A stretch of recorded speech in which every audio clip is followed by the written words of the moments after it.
This story is called Kumquat Soda. Pam spied her ex-husband Steve at a Whole Foods market.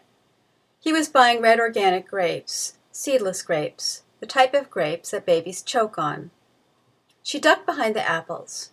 She did not feel like saying hello. Pam was limping because of an aroma between the toes of her right foot, and she had a headache. She was terminally shy and had been diagnosed with a double depression and anxiety about everything. She was frightened of wheelchairs and photos and grandparents. She was frightened of photos of her grandparents, and they were not even in wheelchairs. Pam had become obsessed with health food. She hated herself for inhaling so much secondhand smoke as a child, though it wasn't her fault. Her ex-husband Steve looked irritatingly fakely tan. His lips were still childishly puffy and cute. His shoelaces were untied the way he liked them, because it made women say, "Oh, look, silly you could trip." He was a pro. Pam knew that Steve would pick up the peaches with his bare hands and sniff them with his nose touching the peach skin. He didn't care about public safety and the risk of contagion. All he cared about was a good-smelling peach. He probably thought that his nose residue was as harmless as purified drinking water, since he was macrobiotic. She never really understood how someone who ate tofu and tempeh and spirulina could also drink beer and smoke. They had fights about toxins. She scuttled away before Steve could notice her, not a hard thing to do, as he was so focused on what he was selecting. The rest of the world may as well have been throwing up and he wouldn't hear it, wouldn't smell it, would just keep picking ripe organic fruits, touching them first and then smelling them and then sticking them in his little hemp grocery bag. Pam's moods had been swinging back and forth, like a toddler on a swing set, not quite able to pump her legs. She decided to splurge on a 6-pack of Kumquat Soda. Nobody bought this brand of soda.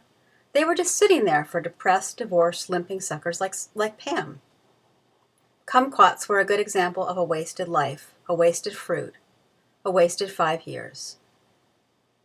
Pam grew up in a butcher shop, her diseased parents so fond of animal flesh. Her favorite dinner as a kid was steak. Pam admitted it freely, that she was a carnivore raised by carnivores, nearly a cannibal raised by cannibals. She tried to be honest about it. She tried out her humor on a vitamin specialist. "Can I help you find something?" the tiny, blonde, athletic, tattooed little wispy woman asked Pam. "Yes, I need to get all the toxins gone. I need to purge my toxic fear," Pam said. Pam thought this would crack her up, and that they would have a chuckle about the phony new world of self-healing. "Okay, good," the little woman said. "That sounds like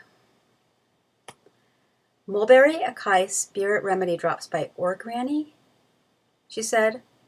The little woman was not laughing and looked extremely concerned.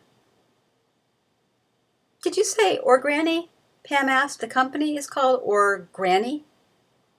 "Yes, do you know of them?" the blondie said. "Well, no," Pam said. "I just wondered why that came to mind. I mean, what do you usually recommend to people?" "Well, I was looking at your eyes," the lipsticked, tiny-assed health freak said, "and they are a bit taupe." Pam hated being judged by young women. She still felt young, but common sense told her otherwise. She was middle-aged and ragged. Pieces were falling off of her body, pieces of skin or flesh, tiny molecules at a time. The level of retail security was increasing. At the department store later that afternoon, salespeople stared at Pam, browsing for a grapefruit-colored sweater, looking at all the new colors and the price tags. Their eyes followed Pam as though she were a kleptomaniac. Though it was 98 degrees outside, it was an even 60 degrees in the department store. Her telephone told her that. Her telephone told her everything.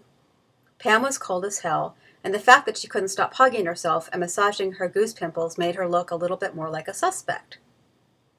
Many thieves were apprehended stealing socks, Pam had recently read, dragging socks into their pants pockets and into their shirts.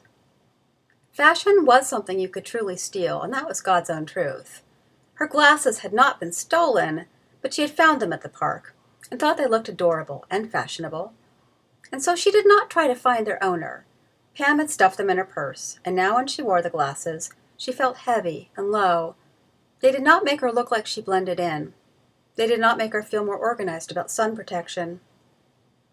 Pam had a minor asthma attack walking past the perfume section. It had never happened to her before in such a dramatic fashion.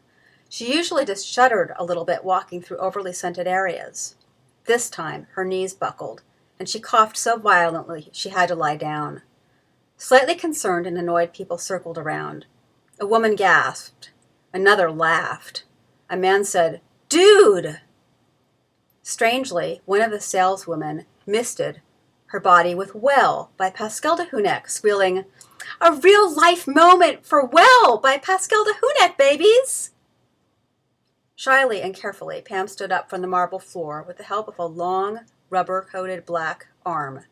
Vertical again, she looked directly into the mid-chest of a tall man in a diving suit. She couldn't tell if she was delirious, or if there really was a kind and helpful man in a wetsuit, mask, and goggles. The man was very thin. Something was clearly off-kilter, or perhaps Pam was dead. He said, "You better?" "Thanks very much," Pam said. "Can you believe that bimbo sprayed me here on the ground with perfume?" "Nothing new about that," the frogman said. "These perfumery bimbos, they spray homeless people with samples of generosity by Claude Deschamps as they step over them." "Wow," Pam said, smiling. The man in the frog goggles smiled back. This was the day's high point, maybe the week's. The $260 bottles of perfume on shelves always made Pam feel homeless and mousy, as though life were just one big rat trap, and she was obliviously sampling the cheese. By her own free will, Pam had become poor and mediocre and unorganized. She couldn't afford what she wanted anyway.